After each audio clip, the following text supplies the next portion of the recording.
আমাৰ অনুৰোধ থাকিব অহা দিনবিলাকত আমি আৰু আলোচনা কৰি ল'ম কি কৰিব লাগে আৰু আজি আমি তেওঁলোকক গুৱাহাটীলৈ লৈ যাম আমাৰ বিশেষ যি গেষ্ট হাউচ আছে তাতে থাকিব তাৰপিছত তেওঁলোকক আমি মাননীয় আৰক্ষী সঞ্চালক প্ৰধান ডাঙৰীয়া আমিও ৰাইজৰ তৰফৰ পৰা আশা কৰিছোঁ আমি চৰকাৰ ফালৰ পৰাও আছোঁ ৰাইজৰ ফালৰ পৰা আছোঁ যাতে শান্তি আলোচনাটো যাতে ভালকৈ বাহল থাকে ৰাইজৰ দেশ সুবিধাতে গতিকে আজিৰ মানে এজেণ্ডা ইমানটাই গতিকে মিনিষ্টাৰ ছাৰে দুই এটা কথা কিবা এটা ৰাইজক কৈ যাব অনুৰোধ কৰিম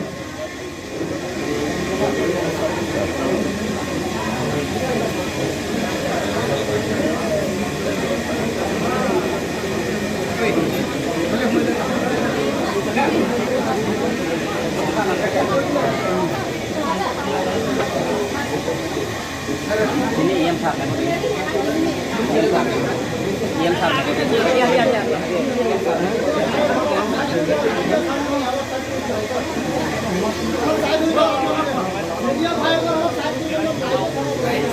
Raja support dia. Raja support dia.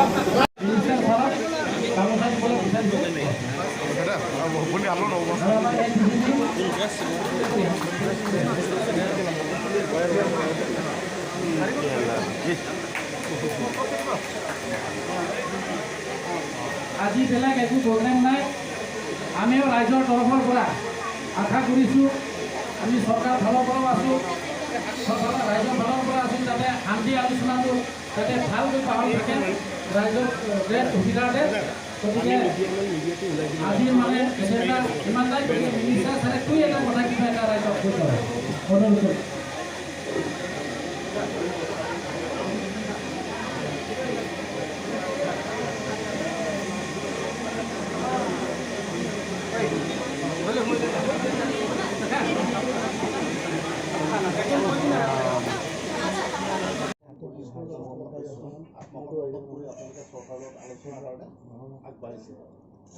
কথা হ'ল আপোনালোকৰ লক্ষ্য আৰু উদ্দেশ্য কি আছিলে সংগঠনটোৰ লগতে লক্ষ্যটো আমালোকৰ আছে আমি অসমৰ ভূমিপুত্ৰ ক্ৰীড়াবোৰে সমস্যা বহুত আছে সমস্যাৰ কথাটো পাছত পাতিম আমি অসম চৰকাৰ আৰু ভাৰত চৰকাৰৰ লগত আজি আমি DNLA সংগঠন শান্তি চুক্তিত আহিছোঁ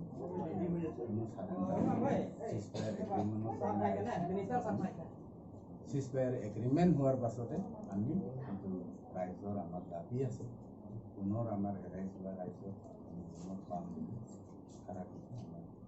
মুখ্যমন্ত্ৰী হেমন্ত বিশ্ব শৰ্মা ডাঙৰীয়া তেখেতেও আমাক উপায় ফোন কৰোঁ তেখেতেও এটা প্ৰতিশ্ৰুতি দিছে আমি ইউনিয়ন হোম মিনিষ্টাৰৰ লগতে একেলগে গৈ পেলাই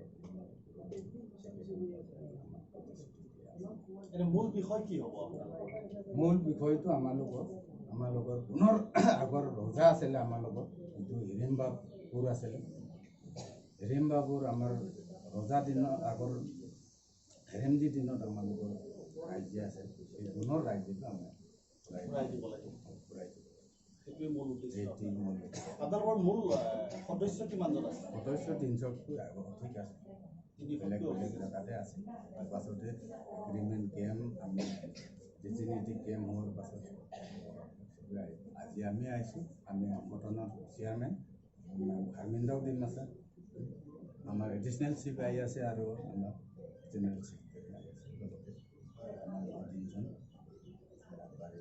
আপোনালোকৰ সংগঠনটোৰ হাতত আৰ্মছ এমিনিশ্যন AK-47 চিলিণ্ডাৰ কিমানটা আৰ্মছ আছে এইটো আৰ্মছৰ কথাটো পাছতে ডিক্লেয়াৰ যিহেতু আমি আৰ্মছৰ কথা ক'ব নিবিচাৰে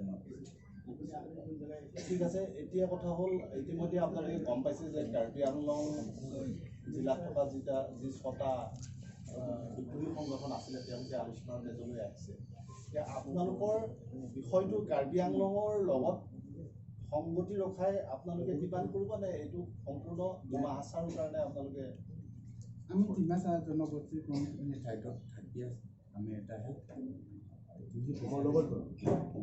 এতিয়া নকওঁ এতিয়া পাছতে ক'ম চৰকাৰৰ লগতে আমি অসম চৰকাৰ আৰু ভাৰত চৰকাৰৰ লগত আজি শান্তি চুক্তি লৈ আহিছোঁ ইটোৰ পাছতে আপোনালোকৰ আমি চৰকাৰৰ লগত আলোচনাৰ মাধ্যমতে আপোনালোকক জনাম আজি এগ্ৰিমেণ্ট হ'ব নেকি আজি এগ্ৰিমেণ্ট নহ'ব আমাক মিনিষ্টাৰ চাহাব বা ADGPয়ে ল'বলৈ সমূহৰ সমাধান হ'ব আৰু জিলাকেইখনলৈ শান্তি প্ৰগতি জিলাকেইখনৰ লগতে সমগ্ৰ অসমলৈ শান্তি প্ৰগতি ঘূৰি আহিব।